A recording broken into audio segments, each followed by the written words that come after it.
เอาเสียงขึ้นหน่อยนะเอาสัก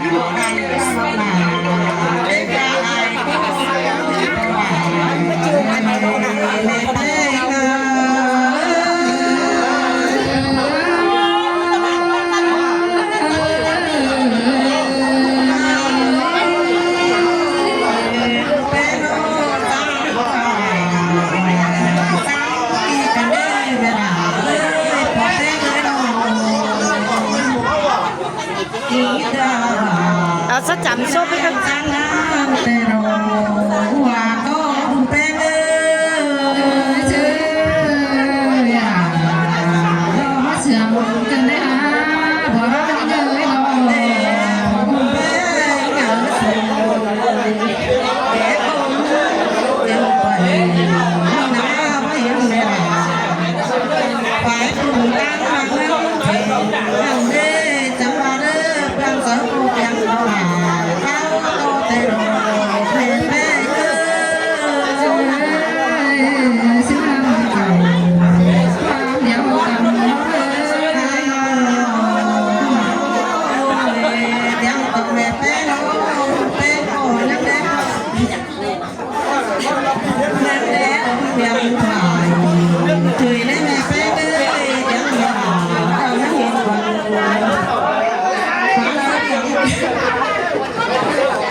ซับถึงแม่มันไม่ได้ยินนะคำยินคนอ้วนเลยล่ะ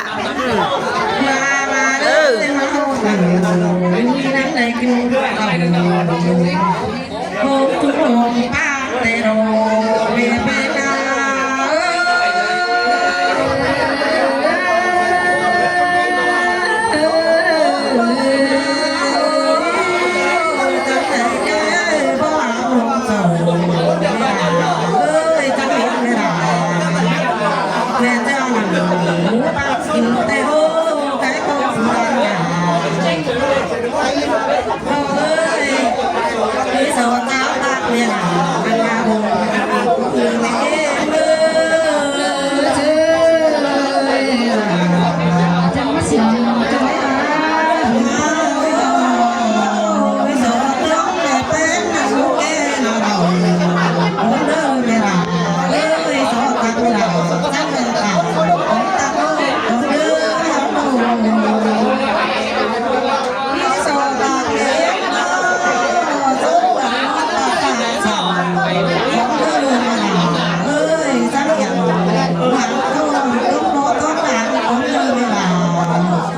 để không bỏ lỡ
มองดูแม่แต่เอ้ยจะเที่ยวเลยมาโน่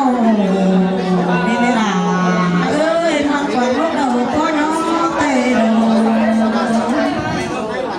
ลูกเป็นน้องมองความใจเก็บก็จะเที่ยวเลยมาโน่เอาบ้างส่งเดินไม่ลาไม่เจอมันเก็บดูใจว่าจะไม่เชื่อใครอ่ะ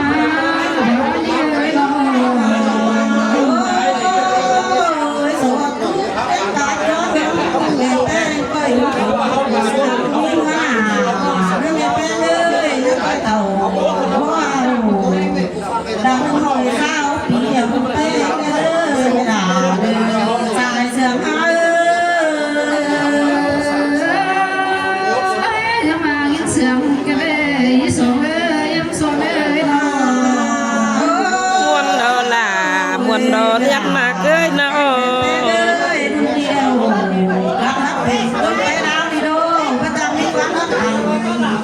ต่างทั้งโตเตียงมัดไปอายเก็บเราต่างนั่งเรื่องเทนไปโดสายโก้ให้เจ้ยเจ้ยมวนนั่นนี่ดูล่ะ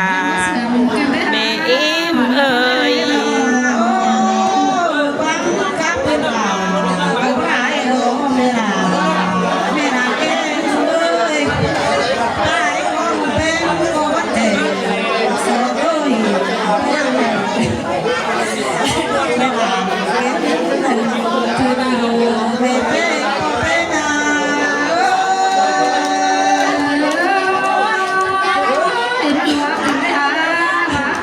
สันแท้ก็เป็นหายปีนอกเลยพี่ว่าสวยพี่ข้าวสารอย่างแท้เลยเจ้าพินน้ำเปียวเลยเอามาจากเขาเลยค่ะเจ้าฮีนะเลย ข่าวพันนั่นแหละไอ้เนอแต่ข้าไรไปแต่ข่าวรายปีแต่เอ็มมา3 เรื่องปีน้องใครก็ตอนก็ฮับข่อยพี่น้องเอ้ยอันน่ะเพื่อนเลยก็เจ็ดบ้านเขาเรากินตอนฮับข่อยมาเยี่ยมมายามพี่น้องจุกสิงจุกโก้เอ้ยใครก็หาแต่หันเลยเนอคอยได้กินได้ม่วนก็งับฮอดพี่ฮอดน้องฮอดอายฮอดน้องจุกสิงจุกโก้ใครก็หาพันมันชื่นแดนเซนคืนในเนื้อพี่น้องเนอ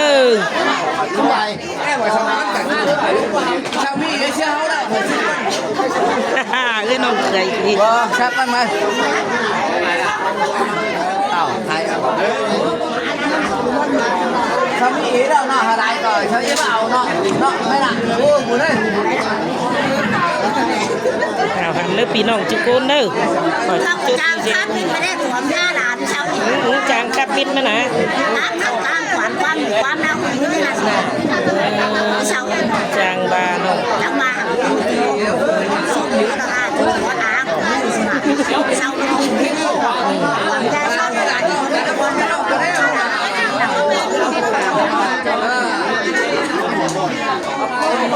เช้านี้อันนั้นเจ้าของยาจางคับโอ้ใครฝากเกอกินได้แก่แล้วโอ้เป็นย้อมปะแรกนะโน้มกันเป็นย้อมปะแรกดูเด้